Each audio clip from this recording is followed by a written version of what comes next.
servir. Gracias, Cristian, por el tiempo. Desde el primer momento todo ok, y te agradecemos todos los profes que puedan darnos esta charla. Así que todo tuyo, Cristian. Después, bueno, cuando vos quieras, nos digas, hacemos un ida y vuelta, un feedback de la charla. Dale, Gastón, hacemos eso. Bueno, buenas tardes a todos. Algunas caras conocidas que tuve la suerte de conocer en Bahía, como el Pani, algunos conocidos a la distancia, como Facundo también, que ya nos mantuvimos en contacto por las redes sociales, y Gastón, ya muchísimas gracias por la invitación, y a la Municipalidad de Puerto Madryn, por generar estos espacios que, según me decís, ya hace un par de semanas que se viene juntando, que viene escuchando y hablando e intercambiando acerca de esto, ¿no? Que tiene que ver con el deporte. Celebro muchísimo estas ideas, y por esa misma razón ni dudé en el momento que me escribiste para poder intercambiar con colegas. No sé cuántos de ustedes, bueno, serán profe de educación física, pero seguramente todos tengamos algo en común, y tenemos algo en común, que es el deporte o el básquetbol. Así que qué mejor de destinar un tiempo para esto, justamente. Yo básicamente voy a contarles cómo veo la preparación física, y un abordaje general acerca de las cualidades que son la resistencia y la fuerza, a muy grandes rasgos. Y además, bueno, ahora le voy a detallar la diapositiva y los temas, pero básicamente eso, ¿no? De hablar de la preparación física actual, las nuevas concepciones, y hablar de deporte y de básquetbol. Básicamente eso.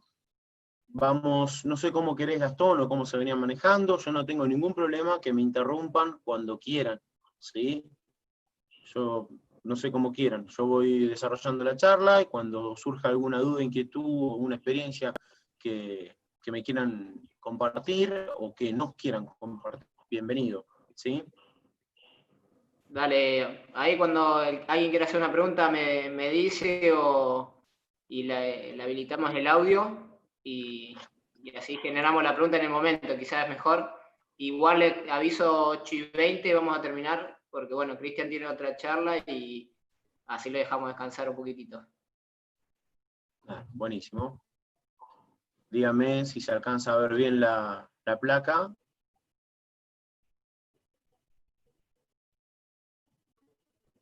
¿Se ve bien ahí, Gastón? Sí, perfecto. Buenísimo. Bueno, como les dije, ¿sí? Durante la charla de hoy van a ser 3 grandes temáticas, la cual vamos a desarrollar y a charlar. La primera es las demandas y los requerimientos del básquetbol actual, y las características de los atletas. Todos sabemos bien, no se juega el mismo básquetbol en la actualidad que hace 10, 15, 20 y mucho menos 30 años, debido a cambios de reglamento, a las necesidades del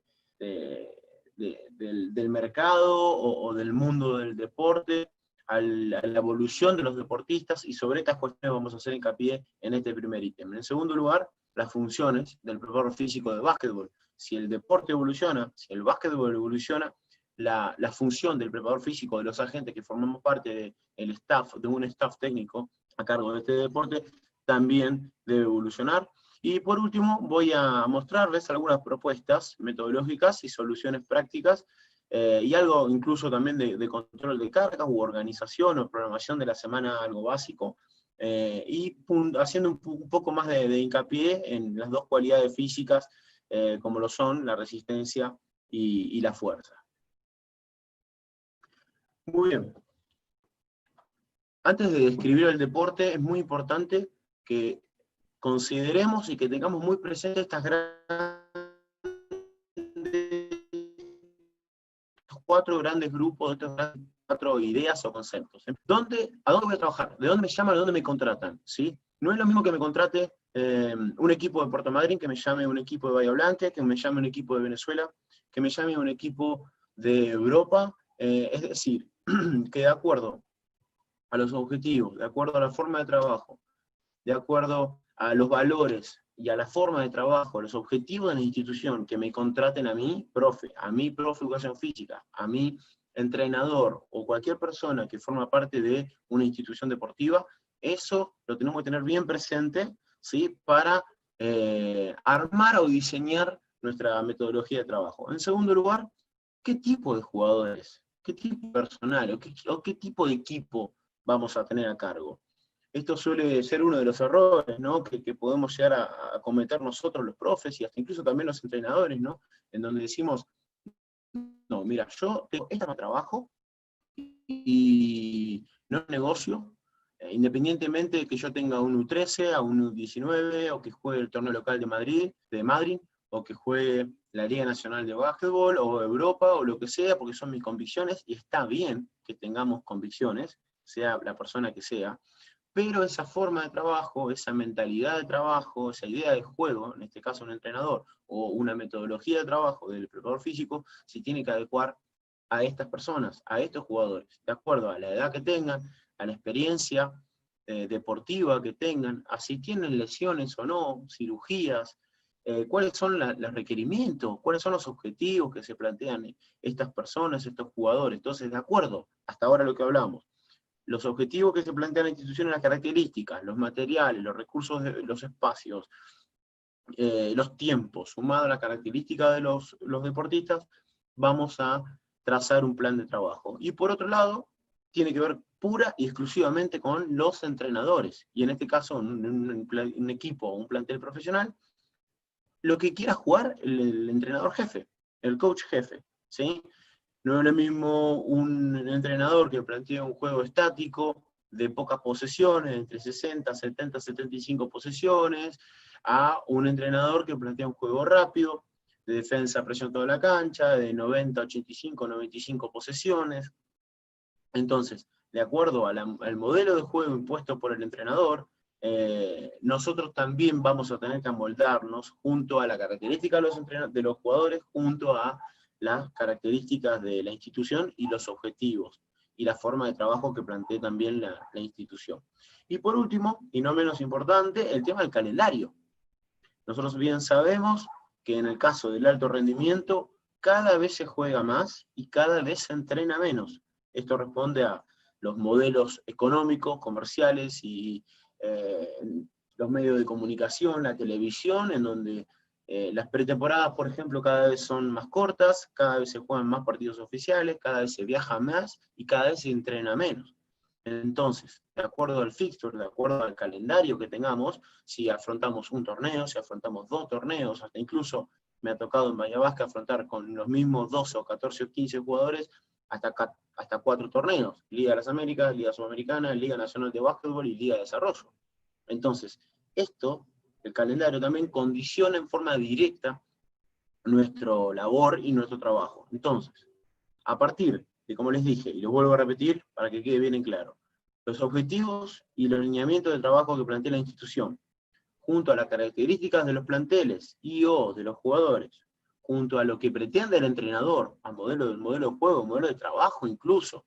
Por ahí algunos entrenadores quieren entrenar doble turno, otros quieren entrenar simple turno, son de entrenar poco, otros son de entrenar mucho, entrenamientos cortos, entrenamientos extensivos. Entonces, de acuerdo a los objetivos y la forma de trabajo que plantea el entrenador y la forma de jugar, junto al fixture, todos estos componentes van a condicionar nuestra metodología de trabajo y no podemos obviarlas ni dejarlas a un costado ni dejarlas de lado.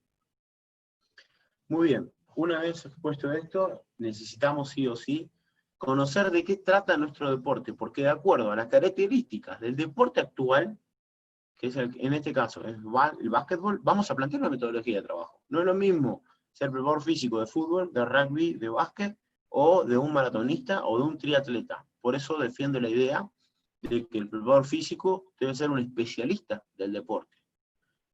Que no quiere decir que haya tenido antecedentes o experiencias en otros deportes, formación, pero se tiene que especializar en el deporte que está trabajando y trabajar y obrar en consecuencia. Es decir, nosotros, por más los preparadores físicos, me refiero generalmente o principalmente, los de mi edad y 5 o 10 años más o menos, nos formamos con toda esa corriente de preparadores físicos o de profesores de educación física que provenían de deportes de tiempo y marca, llámese natación, atletismo, halterofilia, gimnasia deportiva incluso. Entonces, nosotros nos sirvió y mucho el conocer toda esta bibliografía, toda esta experiencia de todos estos profesionales que marcaron un camino, pero es necesario en la actualidad es hacer una especialización en nuestro deporte y trabajar para el basquetbolista y para el básquetbol, para la mejora del deporte, y no con modelos ya no para nada poco actuales como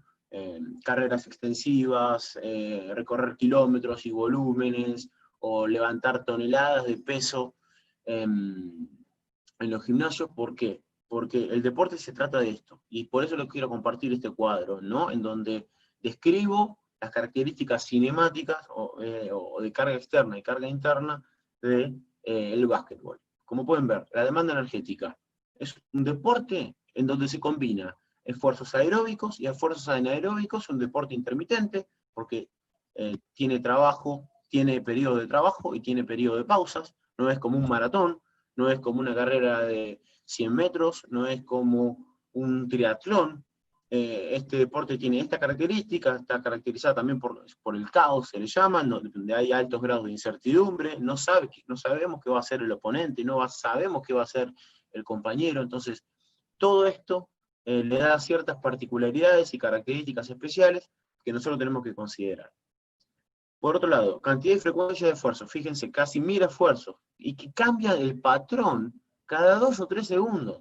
Entonces, vuelvo a repetir, y un ejemplo muy claro. ¿Sirve correr 10 vueltas a la cancha para trabajar, o 10 vueltas a la manzana, o 15 vueltas alrededor de la cancha de fútbol, de la cancha que está acá al lado del estadio de básquetbol, para trabajar la resistencia aeróbica para un deporte que cada 2 o 3 segundos cambia el patrón de movimiento?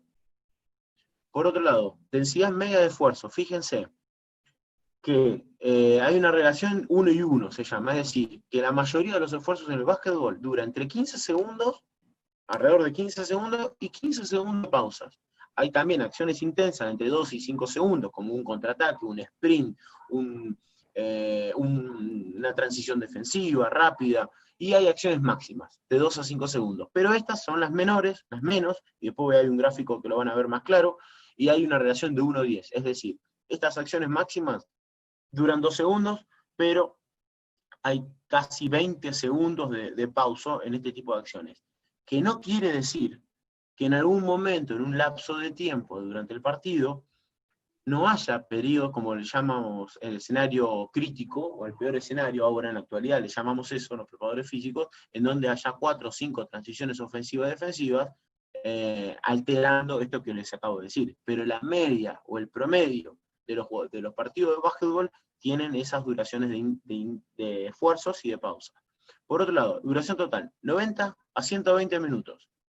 90 me refiero desde que la pelota va al aire hasta que volvemos al vestuario y estamos todos contentos porque ganamos o tristes porque perdimos. Ese es el volumen total. ¿Y por qué pongo esto? Porque también nosotros venimos de los entrenadores en donde defendían a rajatabla esta idea de cuanto más entrenemos, mejor. En donde había entrenamientos maratónicos de hasta incluso de 3, 4 horas, porque tienen que entrenar, porque tienen que correr. Ahora, ¿se justifica entrenar 3, 4 horas haciendo siempre lo mismo, cuando un partido dura entre 90 y 120 minutos, y 120 puse, porque en el caso de algunos partidos que haya suplementarios o prórrogas? Por otro lado, duración parcial. Fíjense lo que duran cada uno de los cuartos, ¿sí? Entre la pelota muerta y la pelota viva. Los primeros 3 cuartos tienen un promedio de duración entre 15 y 20 minutos. Y el último cuarto de 20 a 30 minutos, por la cantidad de minutos que se piden y demás. ¿Y por qué también les planteo esto? Y puede llegar a ser útil para una herramienta para aplicar en los entrenamientos. Si nosotros sabemos que cada cuarto de juego dura entre 15 y 20 minutos principalmente, ¿no sería una buena idea de que cuando nosotros entrenemos los bloques de trabajo duren esto? Entrenamos 15, 20 minutos, entre estos parámetros de tiempo, agua, descansamos, tiro libre, lo que sea, 1 o 2 minutos de pausa y volvemos a entrenar, en vez de estar 40, 50 minutos en forma ininterrumpida entrenando. Son preguntas que les dejo para que las piensen. Con respecto a la carga externa, que es ni más ni menos de toda la carga que se le aplica al jugador, ¿sí? Podemos hablar de entre un 45 a 55 saltos por partido, promedio, que no significa que algunos hagan 70, 80 o 100 saltos por partido. Luego, distancia recorrida, que mucho nosotros en el básquetbol no nos sirve, pero bueno saberlo, al menos, que entre 4.500 y 7.500 metros son lo que recorren los jugadores de básquetbol. Después hay que ver los puestos. Hay aceleraciones y desaceleraciones, y con respecto a la carga interna, ¿qué carga interna? Voy a pasarlo muy por alto, porque esto es bien exclusivo de los preparadores físicos. Más y menos es que el efecto que se genera por toda esa carga aplicada y explicada anteriormente por mí, ¿sí? ¿Cuál es el impacto o cuál es el efecto que genera la cantidad de saltos, aceleraciones, desaceleraciones, cambio de dirección, y todas estas cuestiones que yo recién estuve mencionando? Bien, ¿cuál es el efecto que genera en el organismo? Y es este: un promedio entre 188 a 195 pulsaciones por minuto, la máxima, la promedio entre 168 a 180, y después, bueno, estos valores de consumo máximo de oxígeno, lactacidemia, que ya cada vez menos nos importan en el deporte, porque se toman otros valores y no solamente los fisiológicos, además de lo invasivo que son estos medios como para poder obtener esta información. Ya ahora se está tomando la frecuencia cardíaca o la percepción subjetiva del esfuerzo, preguntándole al atleta cómo se siente o qué tan dura fue la práctica post-entrenamiento, post-partido, y ya con eso es mucho menos invasivo y es un dato muy valioso, y está altamente correlacionado con lo de la frecuencia cardíaca y con la lactacidemia. ¿Qué quise decir y qué quiero decir con esto? Que nosotros simplemente preguntándole al jugador post práctica qué tan dura fue la práctica o el entrenamiento, en un valor de 1 al 10, por ejemplo, ya sabemos qué tan duro fue el entrenamiento y cómo fue el impacto y la carga que nosotros le impartimos al jugador. Y no necesitamos pincharle el dedo o ponerle toda una mascarilla alrededor del cuerpo para conocer el consumo máximo de oxígeno. Todo esto es traído de Ollavicini, que es el Sport Science, es un español que está trabajando en los San Antonio Spurs, que le recomiendo que lo lea. Fíjense esto. También este autor, mediante este gráfico, nos muestra qué tipo de desplazamientos o de acciones cinemáticas tienen los jugadores de básquetbol durante un partido. Fíjense, la mayor cantidad de tiempo de los 40 minutos que dura un partido, de tiempo de pelota viva, el 16%, que es el valor casi máximo en segundo lugar, están en posición estática, están parados. Fíjense, desplazamientos específicos, ritmo medio 18, luego un 14% de desplazamientos específicos, pero a ritmo lento, un poco menos que los ritmos de medios que recién les mencioné. Caminan durante un 14%, y ya carreras rápidas 10%, desplazamientos específicos, ritmo rápido 9%, sprints 5% y saltos 2%. Y acá tenemos estas carreras moderadas. Es decir, la mayoría del tiempo los jugadores están en posiciones estáticas o en desplazamiento a ritmo bajo o medios, y en menor medida desplazamientos rápidos. ¿Esto quiere decir que el básquetbol no tiene intensidad además? No estoy queriendo decir esto, pero por otro lado tenemos que considerar que a pesar de que en el básquetbol actual estas son las características de los esfuerzos del deporte, esto no se va a modificar, se puede modificar mínimamente estas proporciones con el paso del tiempo o aumentando el nivel, pero esto es el básquetbol actual. Entonces, no podemos entrenar jugadores que estén 1 hora y media, 2 horas corriendo, o que estén durante 15 minutos saltando, o que estén durante 20 minutos haciendo desplazamientos defensivos, si queremos ser específicos en nuestros entrenamientos. Tenemos que combinar acciones, seamos entrenadores o seamos preparadores físicos, porque la evidencia y la bibliografía actual así nos lo muestra.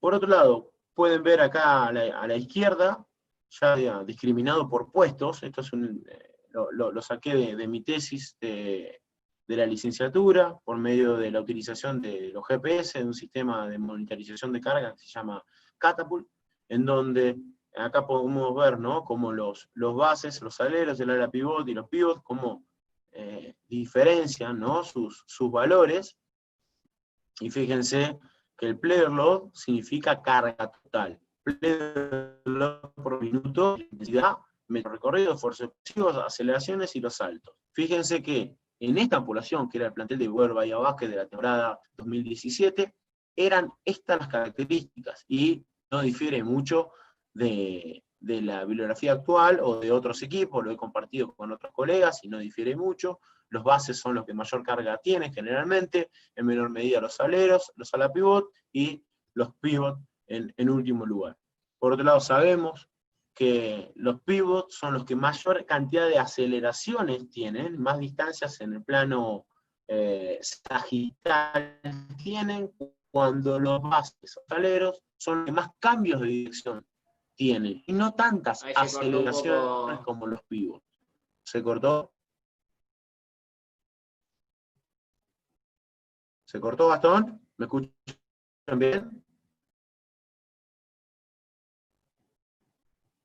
¿Me escuchás, Gastón?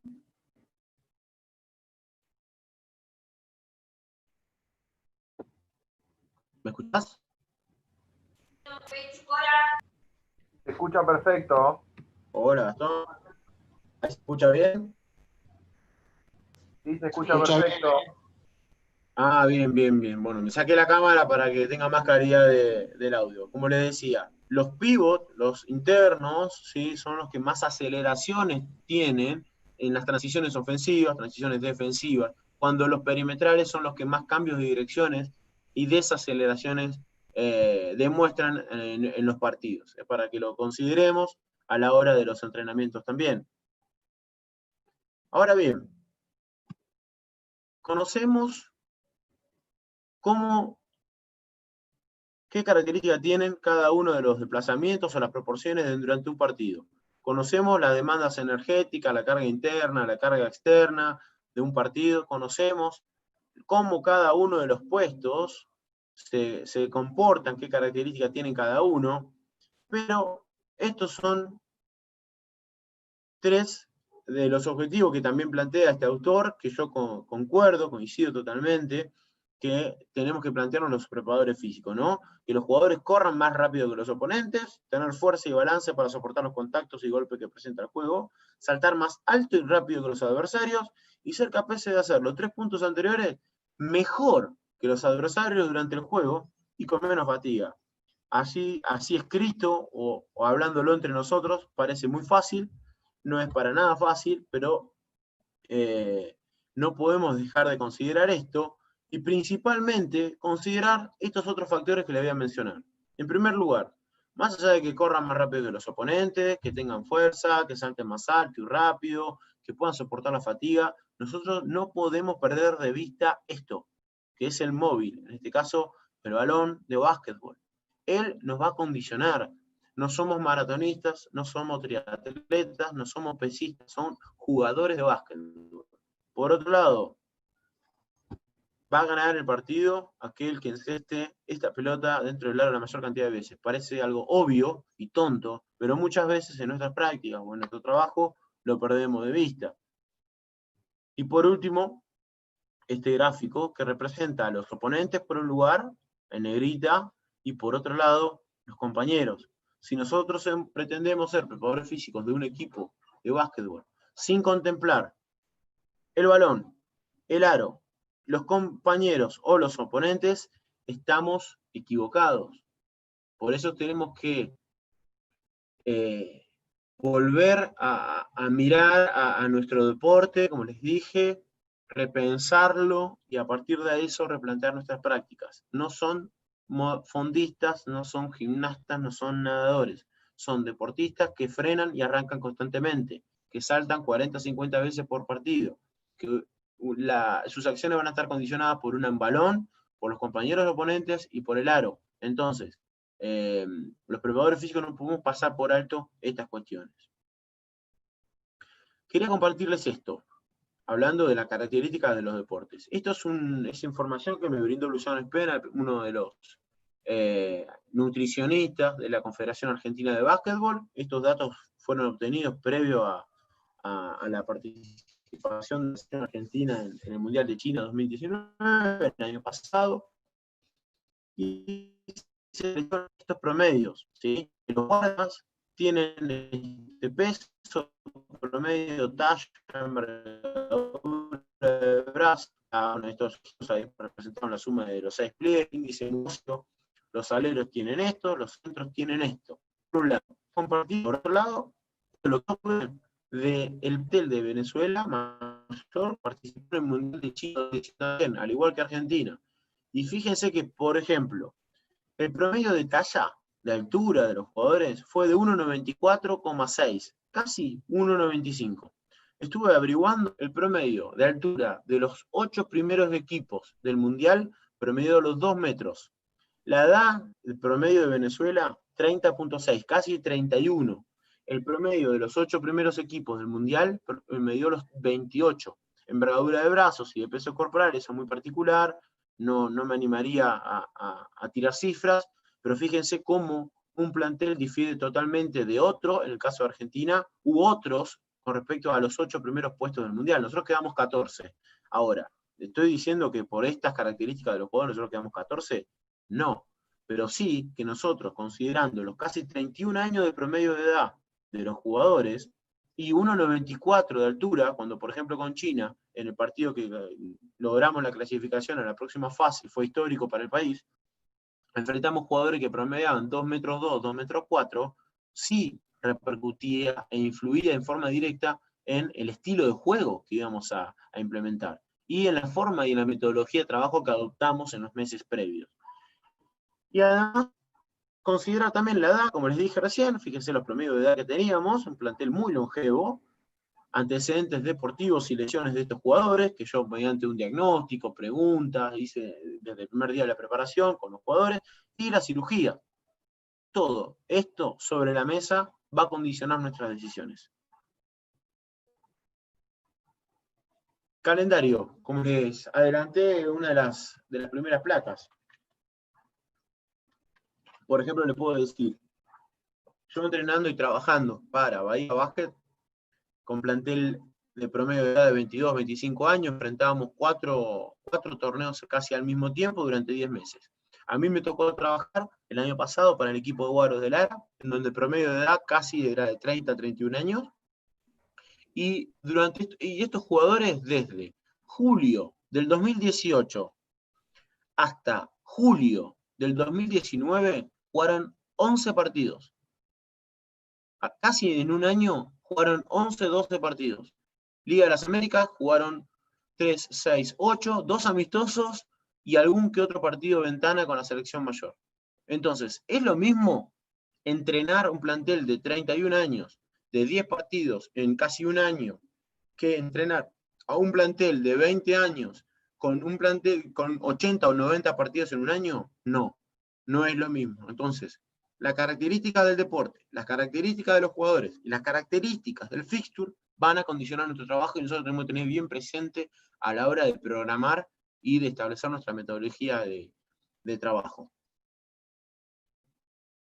Muy bien, esta es una pregunta que me vengo haciendo hace unos cuantos años, que por suerte cada vez encuentro más respuesta, ¿no? Por un lado, ¿los hacemos más fuertes, coordinados, veloces y resistentes solamente? Como a nuestro comienzo de la preparación física, hasta por ahí al año 2000, 2005, lo veníamos haciendo, donde entrenábamos a nuestros jugadores como si fueran pesistas, como si entrenábamos a nuestros jugadores como si fueran maratonistas, o entrenábamos a nuestros jugadores como si fuéramos velocistas. O por otro lado, los entrenamos para que respondan a las demandas del juego, del modelo impuesto por el entrenador, y que respondan en forma eficientemente. Esta es una pregunta que claramente me inclino por el gráfico o el cuadro de la mano derecha, y a partir de ahí es donde yo me planteo estos 3 grandes objetivos como preparador físico. Primero, que nuestros jugadores rindan al máximo en el mayor número de partidos posibles. Esto es clave. En el mayor número de partidos posibles. Que el jugador esté en la cancha lo más que podamos. Ese es el objetivo primordial que debe perseguir un preparador físico. ¿Qué tengo que hacer yo para que los jugadores estén la mayor cantidad de tiempo posible en la cancha? vamos a ver, y ahí podemos llegar a discutirlo. Quizás a veces es necesario no hacer nada, quizás es necesario a veces hacer mucho, y quizás a veces es necesario hacer poco. Entonces, ahí es donde nosotros tenemos que dejar un poco el ego de lado y pensar en el deportista, en el deporte y en las necesidades del plantel y de la institución. En segundo lugar, promover la mejora individual y grupal, principalmente la mejora individual cuando más estamos en el alto rendimiento o cuanto más jóvenes son los jugadores.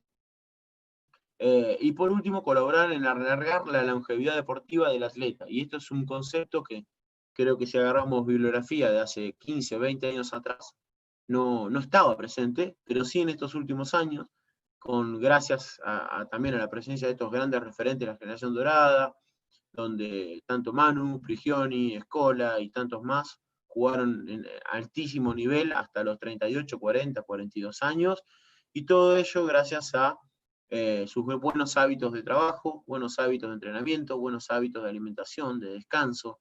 Entonces, a partir de hace 15 años o 10 años, debe ser uno de los objetivos que persiguen los preparadores físicos.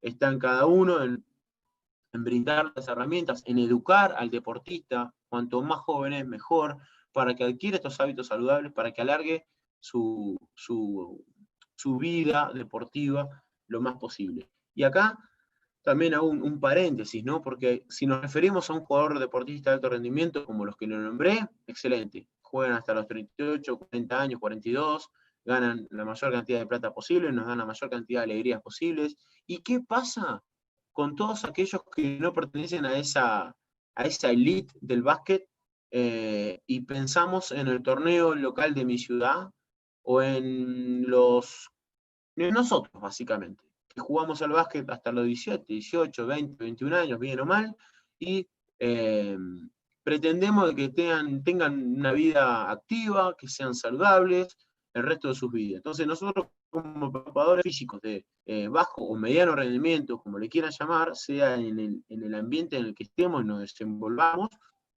tenemos que promover estos saludables. Entonces estos son tres grandes objetivos de que debería perseguir el preparador físico.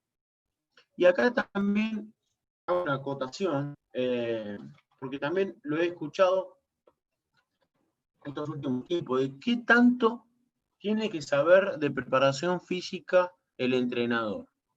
Y considero que no es obligación de que los entrenadores sean expertos en preparación física, pero sí que tienen que saber cuál es la función del preparador físico y conocer acerca, al menos de líneas generales de preparación física. ¿Por qué? Porque ni más ni menos son personas las que van a entrenar, que no solamente son aquellos que pican la pelota, que tiran aro, que defienden y que atacan, y que piensan en jugadas, sino que están compuestos por un sistema, que piensan, que les demanda determinadas acciones físicas, determinados esfuerzos, entonces no tienen que ser expertos, pero sí, a mi entender, tienen que conocer al menos cuestiones básicas de entrenamiento y de funcionamiento del cuerpo humano. Si son profesores de educación física, mucho mejor, porque la formación al menos la tenemos en el grado, pero al menos tener un conocimiento general, pero principalmente cuál es la función y el rol que debe ocupar el preparador físico dentro de un staff deportivo. Y por otro lado también, algo que hasta incluso puede ser polémico, es que también vengo escuchando últimamente que la tarea del preparador físico es la más importante dentro y para un equipo. Y la verdad que no coincido en absoluto. Acá los más importantes son los jugadores y en segundo lugar el entrenador.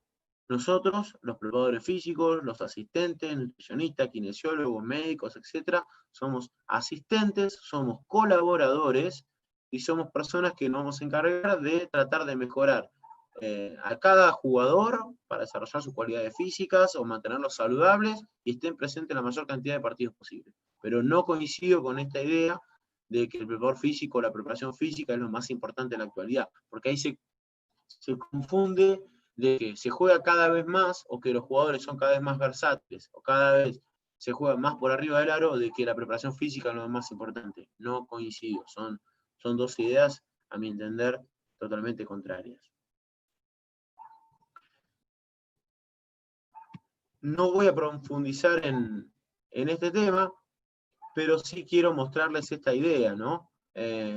Como un punto de partida para la propuesta metodológica y las soluciones prácticas que les voy a mostrar, de que en la actualidad la preparación física o la educación física se está apoyando en esta pirámide, ¿no? En un primer estamento o escalón, nos referimos al fundamento del movimiento, a la calidad del movimiento básicamente, en donde deberíamos trabajar la movilidad, la estabilidad, buscar que ese cuerpo sea simétrico, que las piernas sean simétricas, que haya un correcto control motor. Una vez que nosotros tenemos jugadores con buena movilidad, buena estabilidad, simétricos, parejos, sin grandes balances, a partir de ahí sumar estas capacidades del movimiento, como le llama, o las variables cuantitativas de agregar fuerza, agilidad, potencia, resistencia, flexibilidad, porque estos dos estamentos, estos dos escalones van a ser la base en la cual se van a construir las habilidades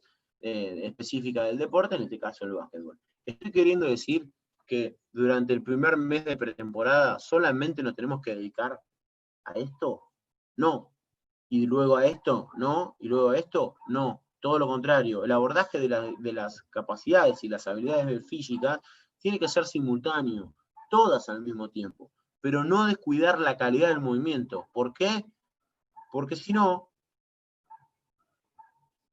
disculpen, puede pasar esto.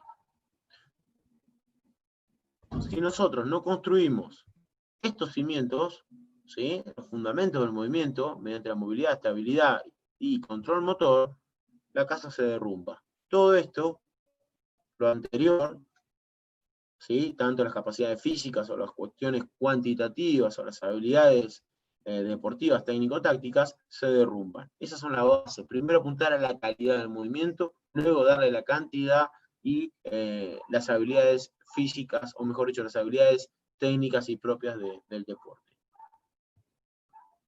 Muy bien, ya nos metemos dentro de los trabajos de fuerza, y ya habíamos dicho, ¿no?, de que los objetivos que nos planteamos era correr más rápido, saltar más alto que los oponentes, tener fuerza y balance para soportar los contactos y golpes que presenta el juego, y además el trabajo de fuerza en el gimnasio, que en la actualidad es imposible dejarlo a un costado y obviarlo, nos va a permitir recuperarnos de una forma más rápida y mejor entre entrenamientos y partidos. Vuelvo a repetir, el trabajo de pesa, de musculación, en la actualidad para el deporte, ya incluso para la vida, y no solamente para el deporte de alto rendimiento, es indispensable. ¿Cómo lo trabajábamos nosotros, o cómo son en la actualidad las diferentes modalidades de trabajo? Por grupos reducidos, es lo ideal, de 2, 4 a 6 jugadores, atendiendo las necesidades grupales e individuales. Podemos hacer en turnos integrados o dobles turnos, o trabajos individuales o grupales, algunos optativos. Eso va a depender del momento en el año que estemos, del fixture, de los viajes, del jugador, del plantel, de si ganamos o perdimos el día previo, de todas estas cuestiones o factores. Y también va a tener la duración y cómo organizamos estos estímulos de fuerza. ¿Lo podemos hacer antes del entrenamiento? Sí. ¿Lo podemos hacer bien? ¿Podemos trabajar a la tarde? Sí. ¿También? ¿O a la mañana las pesas y a la tarde entrenamiento? Sí. Todas estas opciones son aceptadas. Va a depender de, vuelvo a decir, si el chico va de las 7 de la mañana a la 1 de la tarde a la escuela y entrena a las 6 de la tarde y a las 5:15 sale de inglés, que es una situación normal del básquet local de cualquiera de nuestras ciudades, puede hacer pesas después, ¿sí? Ahora, si tiene la disponibilidad para hacerlo antes, que lo haga antes, o hasta incluso una parte antes y una parte después. Hay mucha bibliografía, mucho material científico de que habla de que no hay grandes caídas de rendimiento en la parte de pesas si nosotros lo hacemos después. Porque en definitiva, lo que nosotros tenemos que pensar es, ¿qué es lo primordial? Acá lo primordial es que el jugador entrene el deporte. El básquet es lo primordial. La preparación física es complementaria. Y no estoy diciendo que no tiene que hacer preparación física. Estoy diciendo que lo más importante es el básquet. Entonces, si un chico, por diferentes motivos, no puede Ir a entrenar 4 veces por semana o 5 con su categoría, no le voy a decir que entrene 2 veces y el resto de los días no haga pelota y haga preparación física, porque lo primordial es la pelota. Después veremos qué estrategia utilizaremos para que además haga pesas o haga estímulos físicos. Pero lo primordial, vuelvo a decir, es la pelota y el entrenamiento técnico-táctico junto a sus compañeros. ¿Y por qué pongo este camaleón? Porque representa la idea que recién les dije. Tenemos que adaptarnos a las realidades. Y eso no tiene que ver con el nivel, porque en un nivel local nos tenemos que adaptar y en un nivel superior pasa lo mismo. Por los vuelos, por las realidades de los jugadores, por los compañeros, por los tiempos, por los espacios. Entonces, tenemos que adaptarnos y no tenemos que ser tercos y estructurados y lineales, porque no nos va a ir bien y no nos lleva a bien un buen puerto. ¿Sí? Deberemos adaptarnos a las diferentes inclemencias o cuestiones que van surgiendo con el desarrollo de las semanas y del torneo, y creo que todos ustedes se refieren, saben y conocen perfectamente a qué me refiero. Esta era una propuesta de fuerza muy básica, en donde ya dejamos de lado la propuesta de los 80 o de los 90, en donde el fisicoculturismo o el culturismo estaba tan presente, en donde se trabajaba por grupos musculares, ¿no? En donde íbamos al gimnasio y hacíamos pecho tríceps un día y nos íbamos, otro día hacíamos espalda bíceps y nos íbamos, otro día hacíamos hombros y piernas, a veces cuando teníamos ganas de hacer piernas. Entonces el deporte actual plantea esto, y hablo hasta incluso tanto en el deporte de rendimiento como el de bajo rendimiento y hasta incluso el de la vida cotidiana. Perdón, ahí hicieron una pregunta. Facundo, Cristian, ¿cuándo trabajar a fuerza? ¿Buscás que el jugador desarrolle más fuerza o asegurar la carga para que lo demanda del deporte y que él pueda realizar tu tarea de manera coordinada y eficiente? Eso depende del momento y de la temporada, Facundo. Porque si estamos en pretemporada o si estamos en una etapa competitiva, pero lejos de los partidos, o ni hablar, si estamos en la postemporada, vamos a poder apretar más en cuestiones relacionadas con la fuerza o condiciones físicas. Ahora, si estamos días previos del partido, menos 2 días del partido, después les voy a mostrar una programación tipo, o un día posterior a un partido importante, donde hubo mucho desgaste y demás, debemos priorizar a la pelota y a las cuestiones técnico-tácticas. Por eso va a depender mucho del jugador, de la edad y de la cercanía con la próxima competencia. A partir de ahí, vemos si la prioridad es la fuerza o es la pelota o el trabajo técnico-táctico. Espero haberte respondido. Esta es una propuesta muy, muy básica por medio de patrones de movimiento. Acá en primer lugar, como podrán ver, ahí para que te respondo. Muchas gracias, bueno, me alegro que te haya respondido. Tenemos el FMS o una sentadilla de arranque que representa las evaluaciones mínimas que debemos hacer como un punto de partida para elaborar un plan de entrenamiento. No estoy para nada de acuerdo con la elaboración de planes a la distancia sin que las personas, los profes, conozcan a los jugadores. Justo lo aclaro y lo comento porque estamos en una época en donde abunda eso y no estoy para nada de acuerdo. Nosotros debemos conocer al jugador y a partir de ahí diagramar un plan a medida. Y como verán, 4 patrones de movimientos principales, como puede ser uno de tracción de tren superior, como una dominada, uno de empuje de tren superior, como puede ser un bench press o un banco plano, un peso muerto, que es un cadera dominante, y uno dominante de rodilla, como puede ser una sentadilla. Estos son los ejercicios primarios. A partir de ahí están todas las progresiones o las regresiones y opciones, incluidas los trabajos de antiflexión, antiextensión, antiflexión lateral o antirotacionales, que tienen que ver con el trabajo de estabilidad central o de core, donde son muy importantes ciertos ejercicios. Y haría hincapié también en correctivos, de acuerdo a los resultados de las evaluaciones. Los puntos débiles se trabajan mediante ejercicios correctivos o preventivos, incluso lo podemos llamar. Y en el caso de básquetbol, de los deportes de conjunto, el trabajo unipodal y unilateral es muy importante. la mayoría de los esfuerzos en el básquetbol o de los movimientos, mediante los cambios de direcciones, los saltos, los aterrizajes, son a un pie. Entonces no podemos pasar por alto esto. Debemos trabajar subidas al banco, debemos trabajar sentadillas búlgaras, debemos trabajar, bueno, en este caso una pistol, que es muy difícil, pero todos ejercicios que tengan que ver con la utilización de una sola pierna por vez, estocadas y todas sus variantes. No me quiero detener en cada uno de estos ejercicios, pues lo pueden ver en cualquier video, en cualquier libro, pero sí hay que adecuar de acuerdo a las demandas del jugador y las características, buscar qué ejercicio es el más indicado y plantear una regresión o una progresión de acuerdo a los objetivos planteados.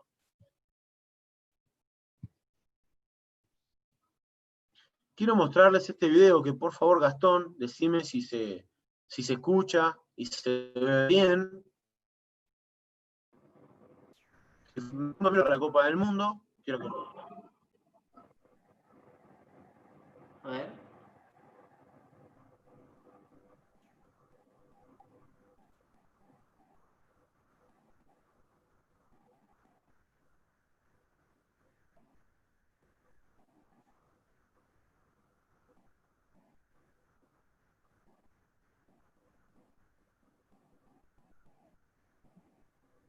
¿Se alcanzó a ver y a escuchar bien, Gastón? No, se fue cortando y fueron apareciendo partes. A ver, otra vez si no. Probamos, Viste, ya dale. los videos Zoom se ven lentos. Imagínate de acá, pero probamos. Dale.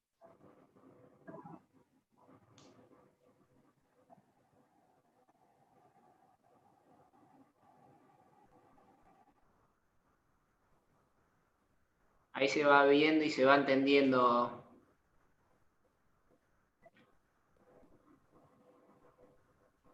Que es tocada rotación.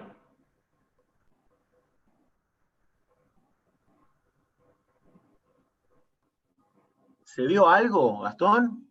Algo se vio, algo se vio. Bueno, básicamente esto fue una entrada en calor para una rutina de fuerza con la preselección en ese momento de Venezuela, en donde había ejercicios de propiocepción, como lo vieron a Pedro Chourio en este momento, que estaba, a ver, vamos a hacer así. Ahí está, ¿se ve la imagen ahí? Ahí se ve la imagen. Bueno, Sí. acá el Grillo Vargas estaba haciendo una estocada de rotación, acá trabajo de movilidad de tobillo, un ejercicio de antiextensión, como puede ser una plancha sobre una fútbol. En este ejercicio de propiocepción y movilidad de cadera, llevando una pierna hacia adelante y hacia atrás sobre una banda. Y Heiler Guillén acá haciendo un trabajo de movilidad de cadera, pasando por debajo de la banda y el otro. Básicamente ejercicio de movilidad y de estabilidad, de flexibilidad dinámica para preparar el cuerpo para el esfuerzo que iba a venir a continuación. ¿Eso se escuchó bien, Gastón? Que me Perfecto. interesaba que lo vean. ¿Sí? Sí, perfecto. Excelente. Pasamos al siguiente. Otro contexto totalmente distinto. Esto fue en un hotel en China, en Beijing, un día que no tuvimos disponibilidad de ir a entrenar, de cancha. Entonces, como el hotel tenía un muy lindo gimnasio, hicimos uso de ello, ¿sí? Si organizaron en grupos de 4 a 5, en ese momento se juntaron 2 grupos, en un momento, pero quiero que vean esta es una parte de una entrada en calor, y en la otra habitación, que van a ver en otro lugar, ya la parte de fuerza.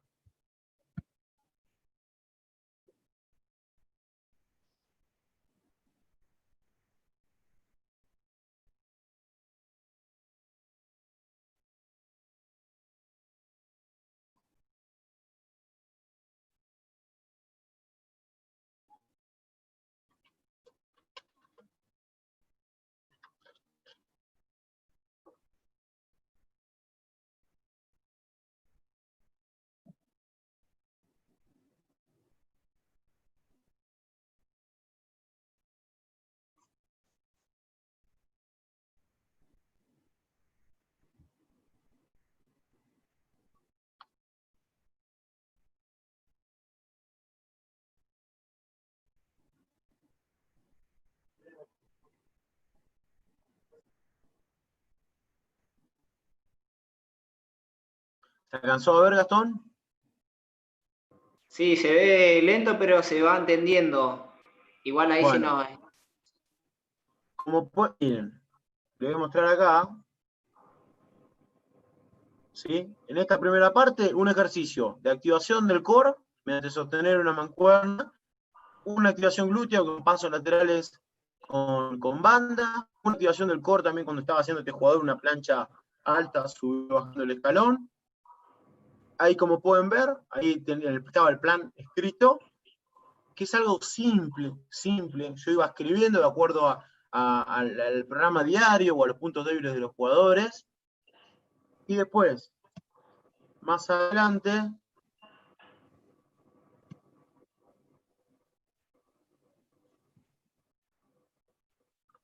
paciencia, por favor. En el segundo lugar, en el segundo de esa habitación o ese segundo sector, estaban haciendo un ejercicio de dominante de rodilla.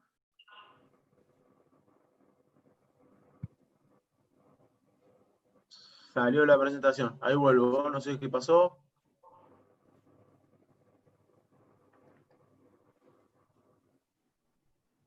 Disculpen, No, no pasa. no sé qué No pasó, pasa nada, problemas Cris. técnicos. No, igual bastante bien se escucha, ¿eh? No sé por qué motivo. No sé por qué motivo se me salió totalmente el PowerPoint. Todo, se me borró todo. Uf. Todo encima. A ver, denme un segundito.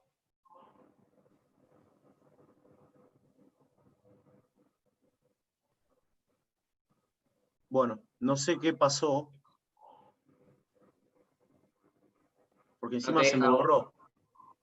Se me borró directamente.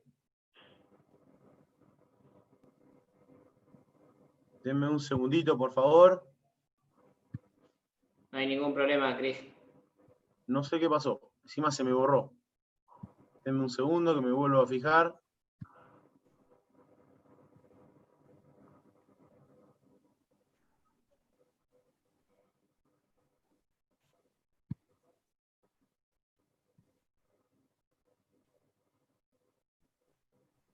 Bueno, estoy volviendo, ¿eh? Muy bien.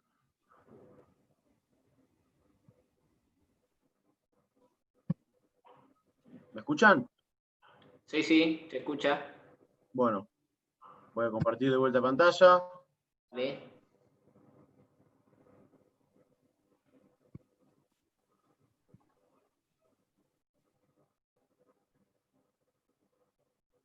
Bueno, no sé por qué no me lo permite.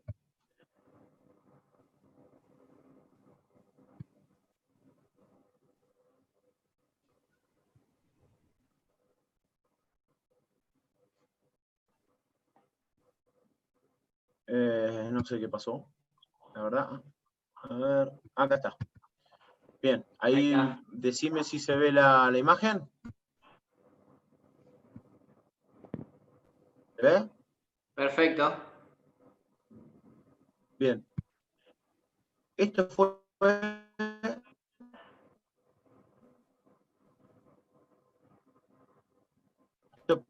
en la preparación en Italia, ¿sí?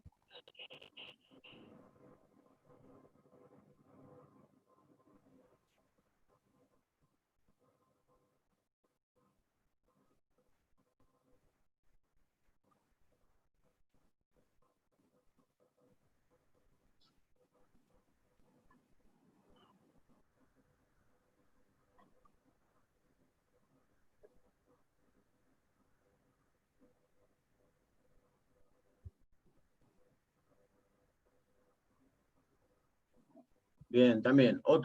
¿Ahí me escuchás, Gastón? Sí, se escucha, se escucha. Bien. Otra situación totalmente distinta, en donde ahí dividimos con el cuerpo técnico 6 jugadores que estaban trabajando la parte técnica individual con los asistentes y entrenadores, y por otro lado, otros 6 trabajando conmigo. Media hora cada uno y luego cambiábamos. Es otra modalidad de la que trabajábamos. Trabajo de resistencia. Nosotros vamos a parte del juego impuesto por el entrenador y por otro lado, retrasar la aparición de fatiga. Y acá otra vez, ¿no? Me surge esta pregunta. Nosotros pretendemos hacerlo solamente, en este caso, más resistentes, que es lo único que le debe preocupar a este maratonista, o por otro lado, ¿sí? Lo que nos puede llegar a preocupar acá para Garino, para que pueda resistir y para que pueda ganarle a los polacos en el último cuarto, como lo hicieron en el Mundial. Entonces, esta es una de las preguntas que nos tendríamos que hacer. A partir de esto, quiero mostrarles, este es un test que yo utilizo y que lo crearon Ezequiel Lavallén y Mario Mouche, dos de los grandes preparadores físicos y profesionales que tenemos en nuestro país, que se basa básicamente 6 minutos de ida y vueltas, de línea final a línea final.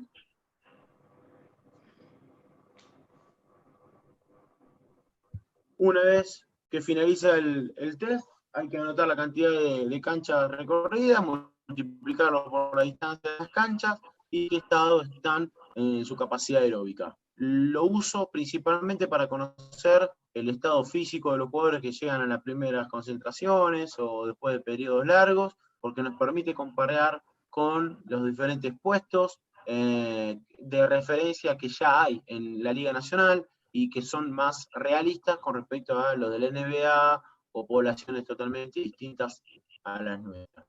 Esto es un modelo que planteó Xavi Schilling también, de progresión de trabajos desde lo general a lo más específico.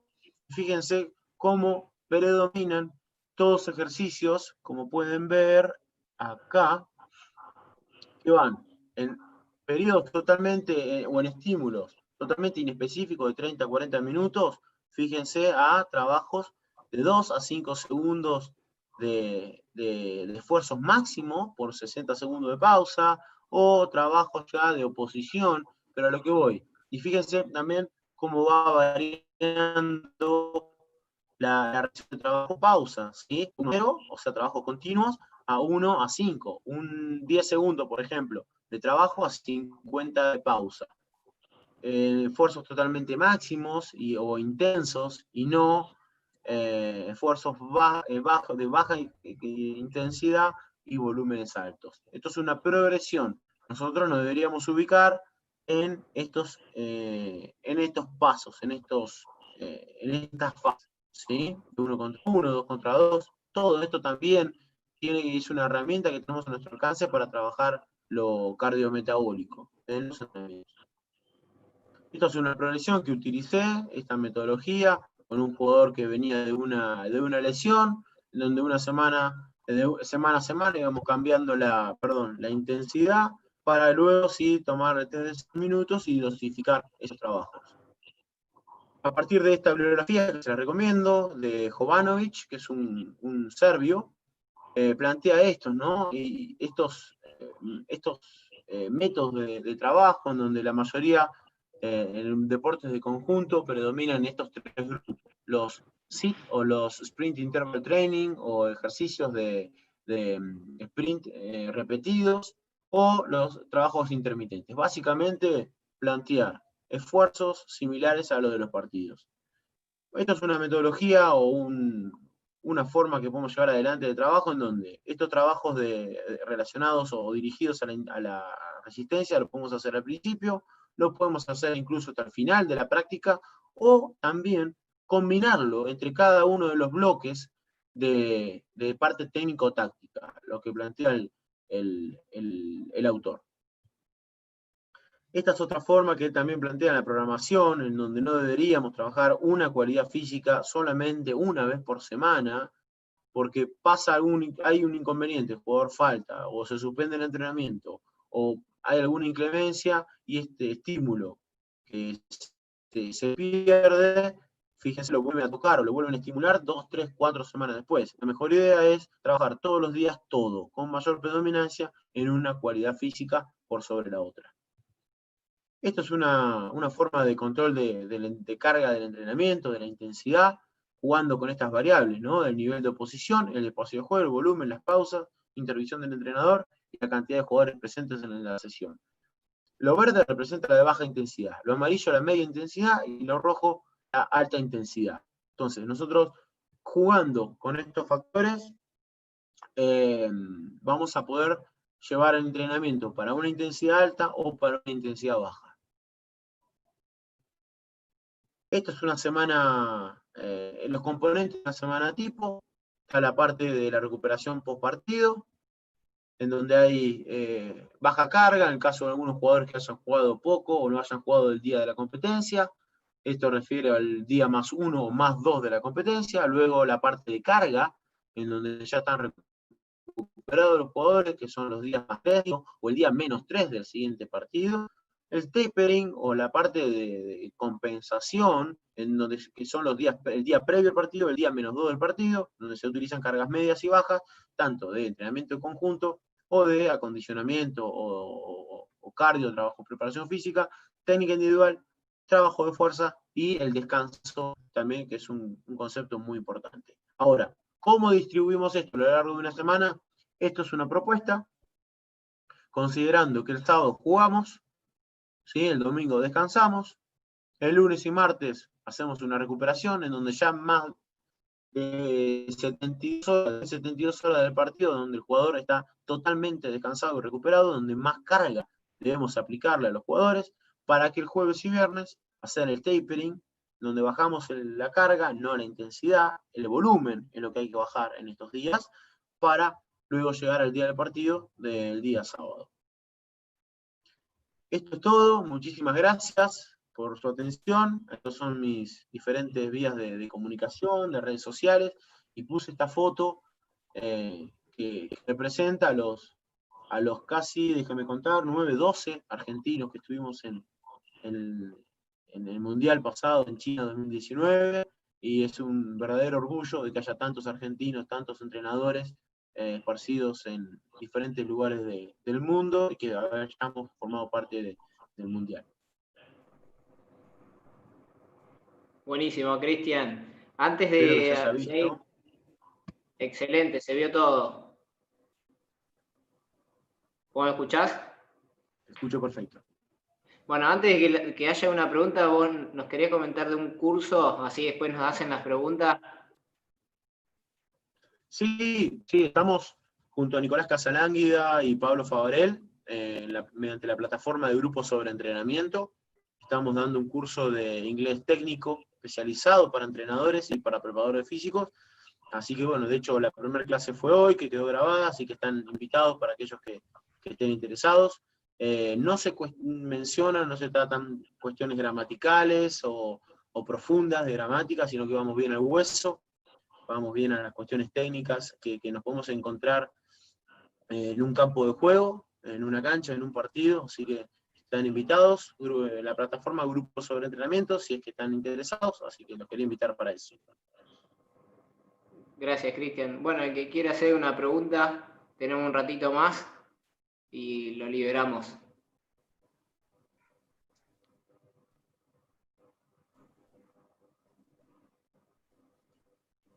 ¿Alguien tiene una pregunta?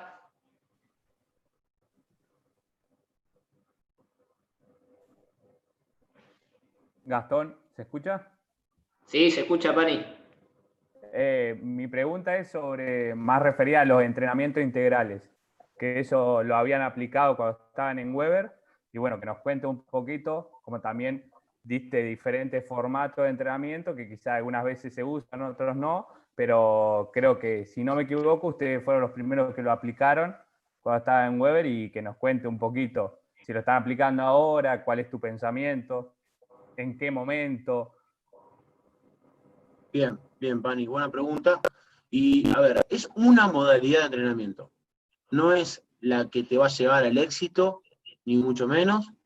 Está respaldado eso mediante la cantidad de horas de recuperación que vos le das al jugador hacia el próximo estímulo. Básicamente eso, ¿sí? Entonces, uno de los beneficios principales es ese.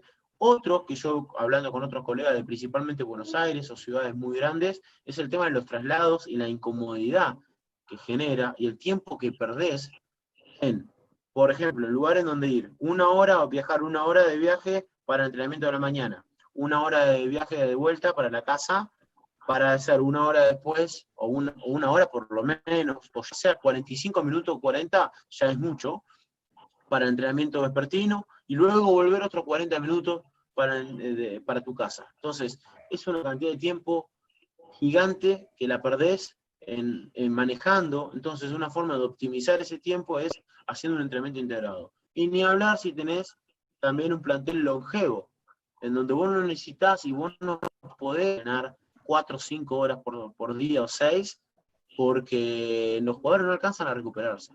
Entonces, a partir de eso, y de hecho en Bahía Básquet no teníamos un plantel longevo, pero sí elegimos esa metodología en donde focalizamos lo principal en la mañana, en donde llegaban los chicos, a veces incluso desayunaban ahí, luego hacíamos bloques de trabajo técnico, 30 minutos o 20, de acuerdo al tiempo y al día, trabajo físico de 20, 30, 40 minutos, y trabajos kinésicos o preventivos de 20, 30, 40 minutos. Los jugadores iban pasando y rotando por esas 3 estaciones, y luego de esos 90 o 100 o 120 minutos, iban a la parte de práctica grupal o táctica, que duraba 50 minutos. Porque ya todo lo técnico, lo físico, lo terapéutico, preventivo, ya estaba cubierto. Al principio costó el cambio, sinceramente, principalmente a los jugadores y a todos nosotros, y después les resultó muy, muy placentero, cómodo, tener toda la tarde libre, a algunos como para estar con su familia y sus hijos, o para estudiar otra cosa, o para descansar. Entonces, desde ese punto de vista, fue muy positivo. La selección argentina en el Mundial hizo lo mismo, entrenaban de 8:30 a 9 de la mañana hasta 1, 1:30, y después a descansar hasta el otro día, y también los preparadores físicos, con los que tuve contacto, los jugadores, dijeron que es muy positivo, pero depende de la situación, Pani. Depende si vos estás...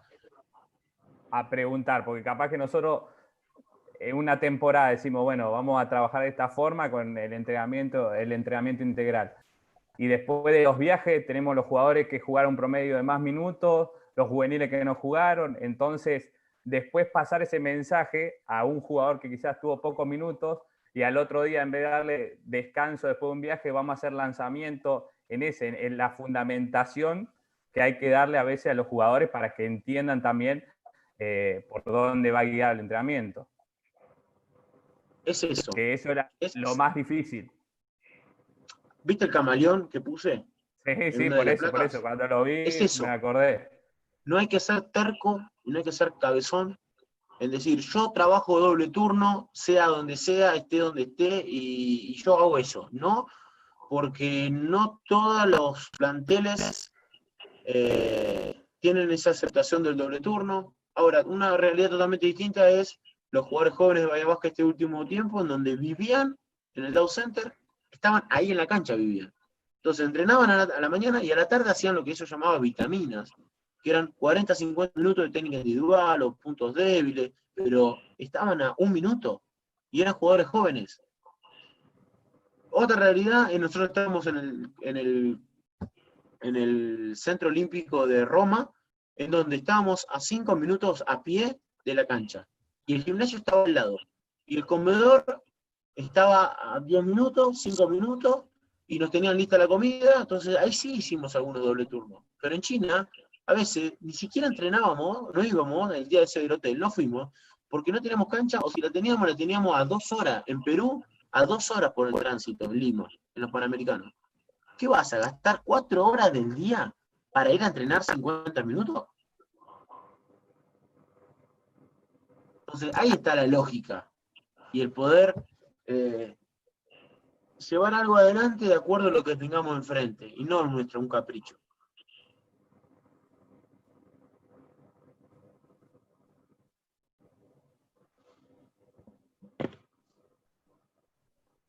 Muy bueno, Cristian. Bueno, para ir terminando, vos te lleva un equipo, ya nombraste la FMS, las evaluaciones, el test de Lavallée y Mouche. ¿Qué otros decís, bueno, esto no te puede faltar cuando recibís un equipo para testear? Y ahí empezar a planificar. Bien, mirá, Gastón, te comento una anécdota. Yo tengo FMS, me lo compré, lo tengo en Bahía. Es un bolso así de grande, de madera, que pesa 8 o 10 kilos. No puedo llevar mi valija, que es así, con ropa y zapatillas, mi valija, que es así, de materiales de trabajo y el FMS. No lo puedo llevar para una evaluación de 2 días en 4 meses del proceso del Mundial o 2 meses que estuve. Entonces, yo fui con lo básico, como si yo no hubiera tenido FMS. Increíblemente, llego al hotel de la concentración, un hotel muy lindo, un gimnasio muy lindo, y me encuentro con el FMS. Entonces, de las 7 pruebas del FMS, usé 5. 2 no, porque no tengo tiempo. Y preferí de esas 5 del FMS sumarla dorsiflexión de tobillo, estabilidad unipodal, hop test, y con eso listo. Ojo, hace 2 años atrás, si no tenía el FMS, me cortaba las venas.